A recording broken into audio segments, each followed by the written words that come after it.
Okay, we're returning to the Fire Emblem Marathon after, what, 2 months away from it?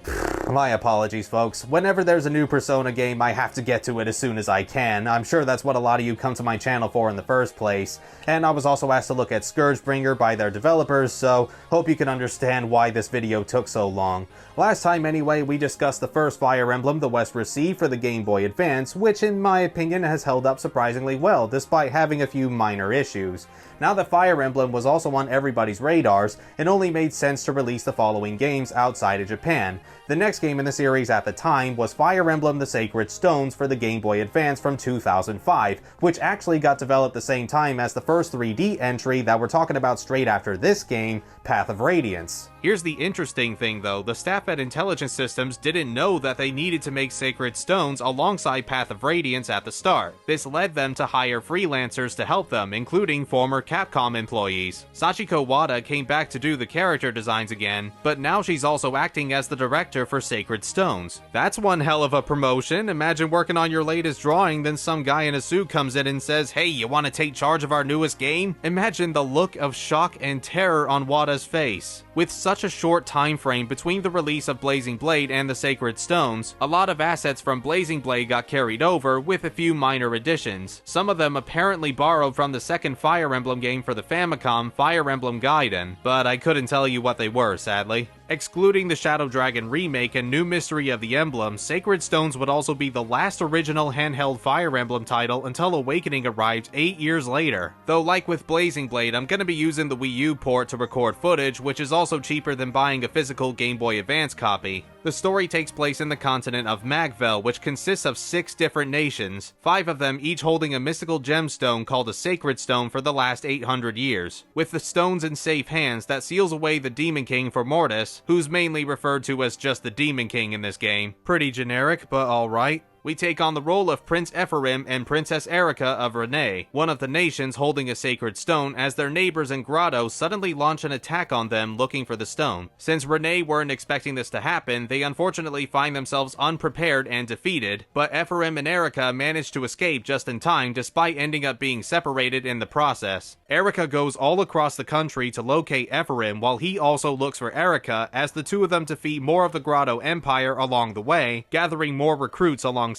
that. As more time passes, undead monsters start rising as a sign of the Demon King making his grand return. The royal siblings eventually do reunite and exchange information with one another, and it turns out that the Grotto Empire aimed to destroy the Sacred Stones and release the Demon King from his imprisonment. We also learned that Ephraim and Erica used to have a very close friend in Grotto called Leon, who wanted nothing more than peace across the land, so now they're worried about what's going on with him as well as protecting the Sacred Stones. The siblings have to once again part ways from here to reach different stones and stop them from being broken, while gathering as much help as they possibly can. Once Ephraim defeats Vigard, the Emperor of Grotto and Leon's father, Leon suddenly appears to explain that that was only a resurrected puppet Ephraim just killed. Vigard actually died a year ago from illness, and Leon wasn't confident in his abilities to rule Grotto, so he brought his father back from the dead out of desperation by using Grotto's sacred stone. In doing so, however, Leon also absorbed a piece of the Demon King's soul, allowing himself to be possessed by said king. So the Demon King, or at least part of him, uses Leon's body to try and take over Magvel, and unfortunately, one by one the sacred stones end up being demolished, slowly releasing Mortis from his shackles, allowing Leon to perform the ritual needed to completely revive the Demon King. Ephraim and Erica have to do all they can to retrieve the final sacred stone and stop their former friend, even if it means killing him, but it also wouldn't be a Fire Emblem game if you didn't fight a giant monster at the end, so sadly the Demon King is brought back into the world anyway. Just like Blazing Blade though, I do really like the sprite work he's given as a final boss for the Game Boy Advance. In fact, the graphics and presentation are once again pretty darn good for this era, even if they aren't too different from Blazing Blade or even Binding Blade from what I've seen of that game. The Demon King is beaten nevertheless, with its soul sealed away again by the last sacred stone, hopefully putting some better locks on it this time, and everyone returns home to a more relaxing life. Well, that story was a lot easier to summarize than before, and in a way I kinda like it for its simplicity, especially with how much was going on in Blazing Blade and how complicated the Tellius games will be. I can't unfortunately say much for the characters this time though. They're written well enough, but some of them weren't quite as memorable to me as they were in Blazing Blade, with some exceptions. I do like like the familial relationship between Ephraim and Erica. They clearly care about each other but still act like how a brother and sister normally would, and I enjoyed seeing them interact with Leon whether he's being possessed or not. This was where I got invested most with the game's story, wondering if the siblings are gonna find a way to release Leon from his torment and if they'll live happily together. But you slowly see Leon losing himself more and more, not looking likely that he's going to make it to the end. I felt bad for the poor dude, but goddamn, that moment where the Demon King pretended to be Leon and Erica let him hold a Sacred Stone upon request, even after knowing he could be possessed at any time, was the dumbest move she could have made. I also thought Larakel was pretty cool, kinda having this no-nonsense attitude for a princess, eventually becoming BFFs with Erica, and I just really like her design. It's damn good, but you know, that's all I can really say about the story and characters. The development from the other recruits are all done through support conversations again, which I do like that you can actually see who can interact with whom before starting a new chapter this time instead of going back to the main menu. That's much more efficient, but in terms of the actual story, it's mostly the Ephraim, Erica, Leon, and Larakel show. Hell, even Larakel doesn't get to say as much as the other three do. To be fair, Blazing Blade had a lot of focus on the three lords too, but we also got to see the struggles that Nils and Ninian went through, for example, and watch the relationship between Ninian and Eliwood bloom. Any scenes that the side characters have in the Sacred Stones are only brief, and they'll be lucky to get another scene after that. Like right out of nowhere, there's a part where I visit the mother of one of my recruitable units, Joshua, but I left him for dead in a previous chapter because I got fed up with it and wanted to move on, not realizing that was gonna come back to bite me in the ass because she doesn't get to see his son one last time before she passes away. Well, now I look like an asshole. As for the gameplay, well, if I wanted to slum this review and find the easiest description, then the best way to put it would be if you enjoyed the Blazing Blade, you'll most likely enjoy the Sacred Stones. But unfortunately, I can't get away with that, so I'll try to expand a little more. What you do during the chapters is exactly the same as it was in the Blazing Blade. You take turns to order your units around and fulfill the winning conditions, all while taking advantage of the terrain given to you and making sure to reduce permanent casualties. The weapon and magic triangles are here once again for more strategy, as well as support conversations to boost the stats between the involved units when fighting near each other. Class promotion is also available when a character goes past level 10 of 20, so long as you have the right item for their initial class. Sacred Stones does, however, introduce trainee classes to the west in the form of Ross, Amelia, and Ewan. Technically, trainee classes made their debut in Fire Emblem Gaiden through Villagers, but Sacred Stones was the first game to have them reappear since then. The idea of trainee classes is that they're stupidly weak to start with, like they can barely survive a hit and do pitiful damage, but by letting them deal the final blow to an enemy, they gain an exponential amount of experience points and quickly level up. Once the trainees reach the maximum level of 10, they can be promoted to a normal tier 1 class with their current stats carried over, making them more powerful than typical level 1 units. And when they get promoted further, they become one of the strongest units in the game, slaughtering everything in their path and taking minimal damage. Basically, normal units can level up a total of 40 times through tier 1 and tier 2 classes, while trainee units can level up to 50 times thanks to the first 10 levels they begin with, so you can work out the math from there. Alas, the only one of the trainees that ended up being useful to me was Ross. He began as a puny pirate that couldn't hold his own for very long, though slowly but surely he leveled up enough to become a fighter, and after getting him to level 20, I promoted him to a berserker, and from there on he carried most of the game. At least until he was defeated far into the final chapter and I felt dead myself inside. Rest in peace, man, you provided a great service. I did get Amelia and Ewan up to their tier 1 classes, but Amelia got killed right at the end of her first chapter as that class, which was already a long pain to get through, so I left her to save my sanity, but I was still very irritated after all of that leveling I did for her. Ewan lasted slightly longer after his promotion, but you get him somewhat late in the game, so it's difficult to catch him up to everybody else. I had to say goodbye to him as well to clear one of the last few chapters because I already spent way too damn long trying to do it, and it's another goddamn Fog of War mission. There is always the addition of skirmish battles though if you need to grind for some experience. These are quicker maps with weaker enemies that only exist to help any units falling behind in levels. It's most likely the best way to improve your trainees' abilities, but I don't like how a majority of these skirmishes are Fogs of War. I really didn't think that extra challenge was necessary and it drags the battle more than it needs to. I just want to level up my units a bit and move on to the next chapter.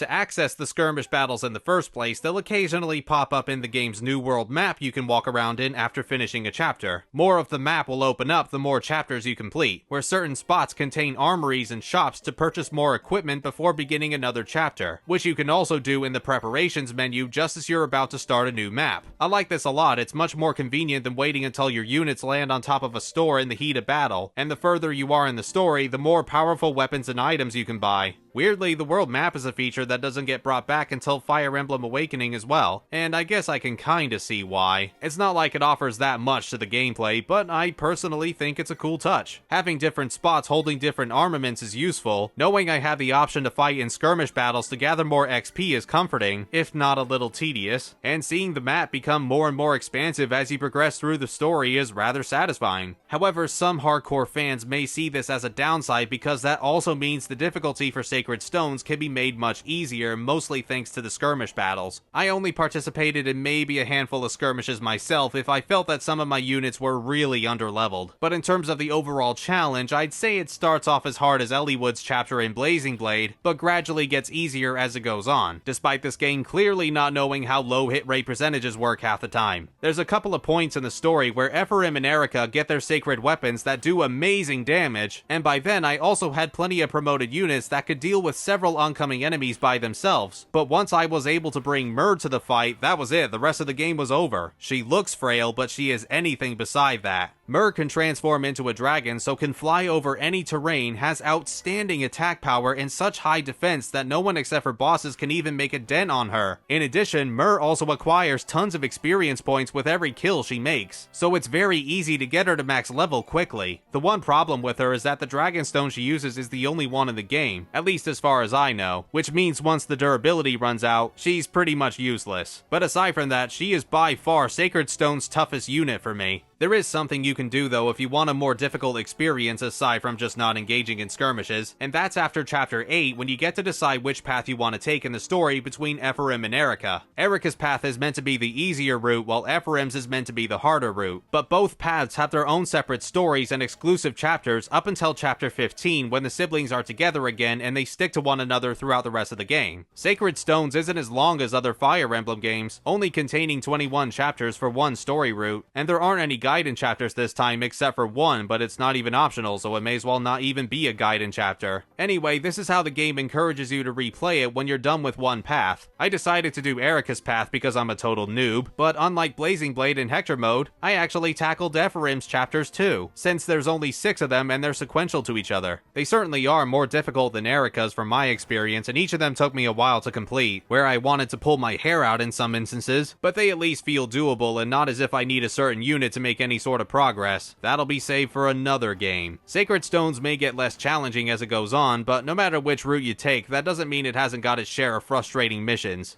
F you, Chapter 15! You can go straight to hell. This is the only desert chapter in the game, meaning all movements except for mages and flying units are severely reduced, but you've also got to kill 2 very tough bosses, and then for several turns you've got more enemy flyers joining in. Depending on which story route you take, a few units from Ephraim's or Erica's army will be on the opposite end of the map as well. Now on Ephraim's route, this chapter isn't too bad since his entire army's at the bottom of the map, which isn't covered in sand, so it's easier to wipe out the swarm of enemies down there, but on Erica's route, good god, it's awful trying to bring everybody down to meet with Ephraim's troops, on top of having to deal with the boss on the left side of the map and holding off the enemy flying units. I had to redo this chapter so many times while not losing anybody. I managed to do it in the end, but the rage definitely lasted for a while. Then after completing one of the story paths, you can take part in the Creature campaign, where you may endlessly battle monsters either in more skirmishes or in the Tower of Volney/Lagdo ruins. These mini dungeons are pretty much another way to help your units grind for experience if they need it, going up several floors each time you clear one full of enemies. Only the catch is that you can't save until you leave the dungeon or finish every floor. You are able to access the tower and the ruins in the main campaign after a certain point in the story, with more floors unlocked as you do more story chapters. However, in the Creature campaign, after traversing through a set amount of floors, defeating enough enemies, or beating the dungeon multiple times, you recruit the boss characters that you can put in your squad. Now that's very cool and all, but you can't use them for story missions, so unlocking them feels rather rather pointless. I think overall anyway, if you were to ask me which was more fun gameplay-wise between Sacred Stones or Blazing Blade, I'd probably say Sacred Stones. The easier difficulty may turn off the far more dedicated Fire Emblem fans, but as a newbie to strategy RPGs, I'd say the challenge was hard enough, even if it did get less and less difficult around the halfway point onwards, minus a couple of chapters. I appreciate the minor changes made like the world map, trainees, and skirmishes, and everything works as it did previously, but it is a little sad that the characters take a bit of a hit in my opinion aside from our two protagonists, Leon and debatably Larakel. Sacred Stones is more or less the same as Blazing Blade in a lot of areas, and I wouldn't recommend playing them back to back as it can get pretty tiring due to how similar they are, but it can still be a fun time and should definitely be added to your Game Boy Advance collection if you can find a decent and, more importantly, legit copy. Yeah, there wasn't really as much to talk about, sadly. It's hard not to compare Sacred Stones to the Blazing Blade when coming straight after that,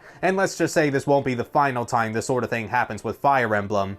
I suppose because it's been a couple of months since I did my last Fire Emblem review, and that my previous few videos weren't Fire Emblem related at all, what do you say we dedicate the next video to the other game intelligence systems we're working on the same time as Sacred Stones, the first 3D entry in the series for the GameCube, Fire Emblem Path of Radiance. I guarantee there's much more to discuss with that one. Thank you all very much for watching, stay safe, stay healthy, and I'll hopefully see you next time. Which, in my opinion, is how... it's something. Last time, anyway, we looked... last time... And I was also asked to look at the following games outside of Japan. No, damn it. Anyway, not last time we... happens with Fire Emblem. Forgot my line.